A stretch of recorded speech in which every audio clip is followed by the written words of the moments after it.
Assalamualaikum warahmatullahi wabarakatuh. Perkenalkan, nama saya Tesi Sukaisi dengan NIM 2300255, sesi 198 dengan mata kuliah Manajemen Humas.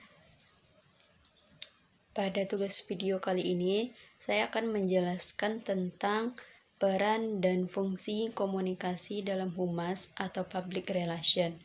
Nah, ada beberapa peran dan fungsi komunikasi humas dalam public relation yang dapat dibagi menjadi beberapa aspek penting.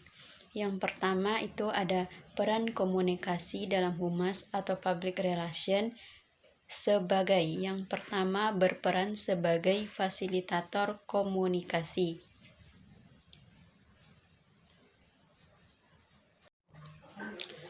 Praktisi humas berfungsi sebagai penghubung antara organisasi dan publik.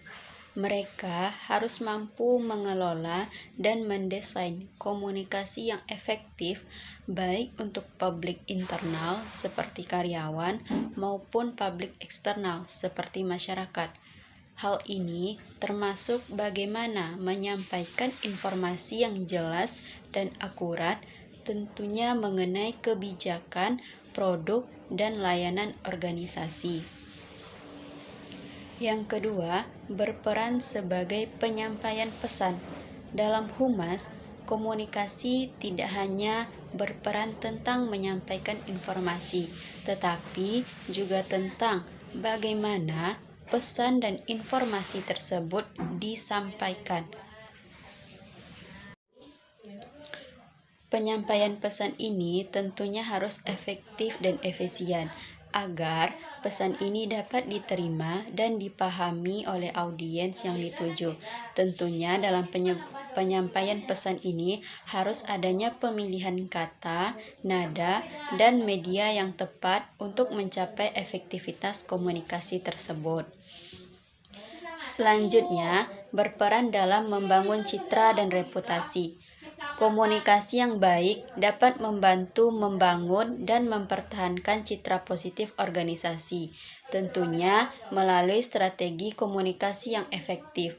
Humas dapat mengatasi isu-isu yang mungkin merugikan reputasi organisasi dan memperbaiki persepsi ataupun pandangan publik terhadap organisasi tersebut. Yang keempat, berperan sebagai feedback dan respon.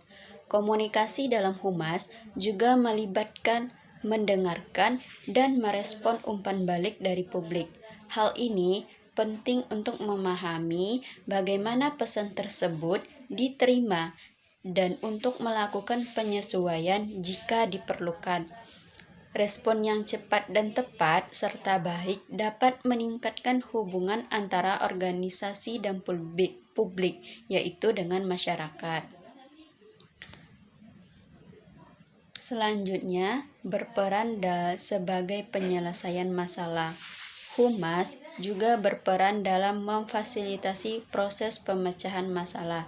Ketika terjadinya suatu krisis atau isu negatif, komunikasi yang efektif dan baik dapat mengelola situasi tersebut dan meminimalkan dampak negatif terhadap organisasi dan perusahaan ataupun karyawan.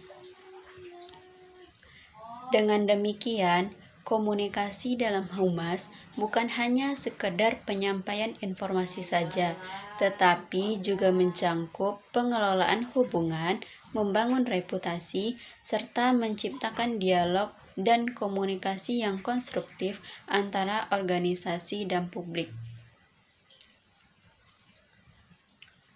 Selanjutnya yaitu fungsi komunikasi dalam humas atau public relation dan dapat dijelaskan dalam beberapa poin berikut. Yang pertama, berfungsi dalam penyampaian informasi. Salah satu fungsi utama komunikasi dalam humas adalah menyampaikan informasi yang relevan dan akurat kepada publik. Ini mencangkup bagaimana informasi tersebut mengenai kebijakan, produk, layanan, dan kegiatan dalam organisasi tersebut. Penyampaian informasi yang jelas dapat membantu membangun pemahaman dan kepercayaan publik terhadap organisasi tersebut. Selanjutnya, berfungsi dalam membangun hubungan. Komunikasi dalam humas berfungsi untuk membangun dan memelihara hubungan yang baik antara organisasi dan berbagai pemangku kepentingan lainnya, termasuk karyawan, pelanggan, media, dan masyarakat. Tentunya hubungan yang baik dapat meningkatkan dan mendukung. Tentunya dengan adanya hubungan yang baik antara organisasi dan publik dapat meningkatkan dukungan dan loyalitas terhadap organisasi tersebut. Selanjutnya, berfungsi dalam mengelola citra dan reputasi organisasi. Fungsi komunikasi dalam humas juga mencangkup pengelolaan citra dan reputasi organisasi. Melalui komunikasi yang strategis, humas dapat membentuk persepsi positif di mata publik dan mengatasi isu-isu yang dapat merugikan reputasi organisasi tersebut. Dengan kita memberikan layanan yang baik kepada pelanggan ataupun publik, tentunya citra dan reputasi organisasi ini akan meningkatkan kepercayaan. Selanjutnya, berfungsi untuk mendapatkan umpan balik. Komunikasi dalam humas juga berfungsi untuk mendapatkan umpan balik dari publik. Umpan balik ini sangat penting untuk memahami bagaimana pesan diterima dan untuk melakukan penyesuaian dalam strategi komunikasi. Respon yang baik terhadap umpan balik dapat meningkatkan hubungan dengan publik. Selanjutnya, berfungsi dalam penyelesaian masalah. Dalam situasi krisis atau ketika terjadi masalah, komunikasi berfungsi sebagai alat untuk mengelola dan menyelesaikan isu-isu tersebut. Humas harus mampu menyampaikan informasi yang tepat dan menanggapi kekhawatiran publik untuk meminimalkan dampak negatif, yaitu dengan berkomunikasi yang baik antara organisasi dan publik. Penyelesaian masalah atau jalan keluar dari suatu masalah dapat diberikan. Selanjutnya, berfungsi dalam meningkatkan kesadaran dan pendidikan. Komunikasi dalam humas juga berfungsi untuk meningkatkan kesadaran dan pendidikan publik tentang isu-isu tertentu yang relevan dengan organisasi. Hal ini dapat mencangkup kampanye informasi yang bertujuan untuk mendidik publik tentang sebuah produk, layanan, atau isu sosial yang diangkat oleh organisasi. Dengan demikian, fungsi komunikasi dalam humas mencangkup berbagai aspek yang saling berkaitan.